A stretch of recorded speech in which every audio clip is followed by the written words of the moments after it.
Toda grande obra de arte guarda segredos, uma filosofia oculta pulsando em seu cerne.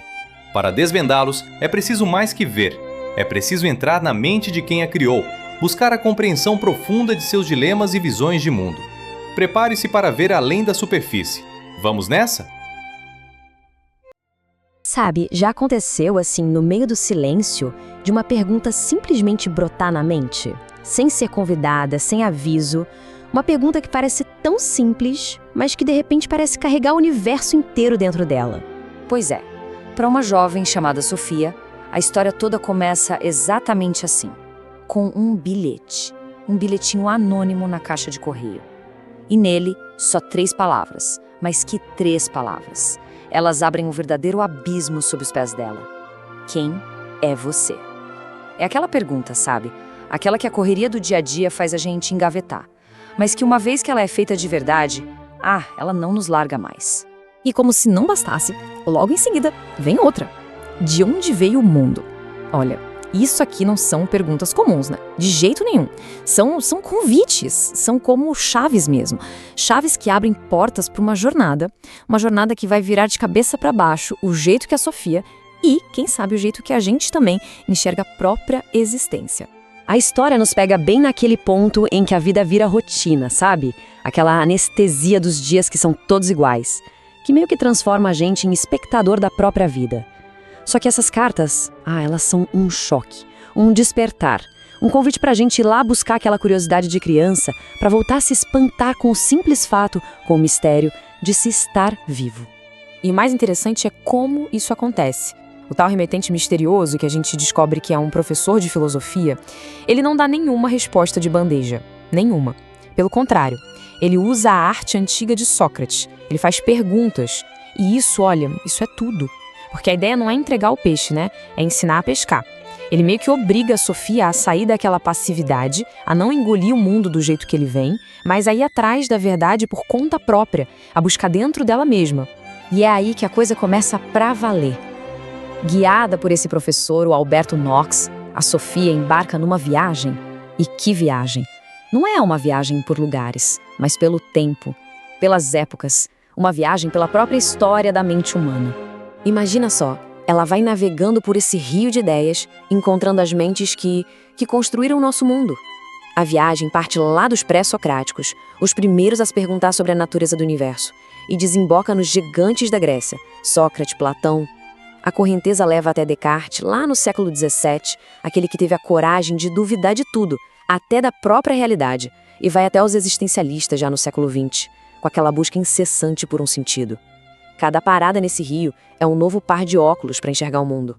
E no meio dessa viagem toda, uma coisa fica muito clara, uma verdade poderosa mesmo. Filosofia não é coisa para um grupinho fechado de intelectuais, não. De jeito nenhum.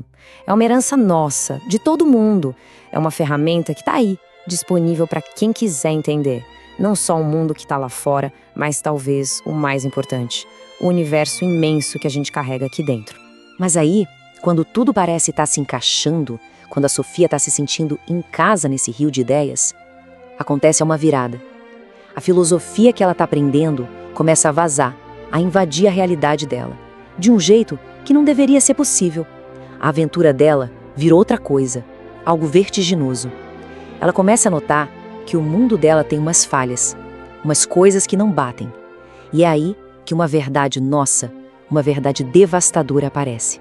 E a revelação é de cair o queixo. A Sofia, o professor dela, eles são personagens de um livro que está sendo escrito naquele exato momento por um homem, um major, chamado Albert Knag. Pensa no choque. De uma hora para outra, a busca dela pela verdade vira uma luta desesperada para ser livre, uma rebelião contra as palavras que estão escrevendo o destino dela. E é exatamente nesse ponto que a história da Sofia vira nossa história. A luta dela ecoa uma das perguntas mais antigas e profundas da filosofia. Até onde vai a nossa liberdade? Será que somos os autores das nossas vidas ou só estamos seguindo um roteiro que alguém já escreveu pra gente? Essa busca pela liberdade, ela vira o coração da história toda. E então, a gente descobre a verdade por trás da verdade.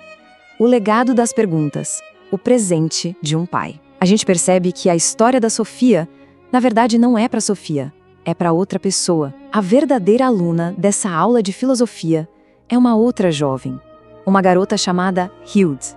O livro todo, ele é um presente de aniversário do Major Knegg para a filha dele, a Hilde. Que maneira incrível, né? De não só dar conhecimento, mas de ensinar a pensar.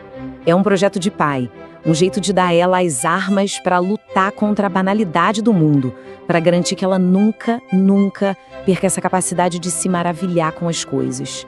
E aqui, bem no coração do livro, pulsa a ideia do autor. O Jostein Gaarder, que também era professor, ensina uma coisa fundamental.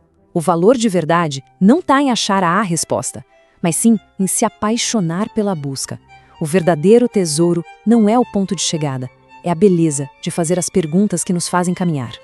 Então, no fim das contas, esse é o legado. Não é uma herança de bens, materiais, de coisas, é uma herança de pensamento. A mensagem final é um chamado, quase um apelo, para que se resista à banalidade do dia a dia, para que se cultive o pensamento crítico e, o mais importante de tudo, para nunca deixar morrer a capacidade de se espantar com a vida. Que proteção maior um pai pode oferecer? Proteger essa chama, a chama da curiosidade. E é assim que a jornada da Sofia termina. Mas a nossa tá só começando. O livro não deixa uma certeza no colo da gente, mas deixa uma responsabilidade. É de continuar perguntando. Sempre. Então, a última questão, ela se vira para nós, para quem está ouvindo agora. Qual é a pergunta que move a vida de cada um? Qual é a busca que nos define? Aquela pergunta que, se fosse respondida, mudaria absolutamente tudo. E assim, mais uma vez, mergulhamos nas profundezas de uma obra, não apenas para apreciá-la, mas para desvendar a questão filosófica que pulsa em seu cerne. Se você também anseia por essa visão que transcende o óbvio, por mergulhos filosóficos que expandem a mente, então inscreva-se no canal e ative o sininho. Assim, você não perderá nossas próximas análises e juntos continuaremos a desvendar os significados ocultos que a arte nos oferece. Até a próxima!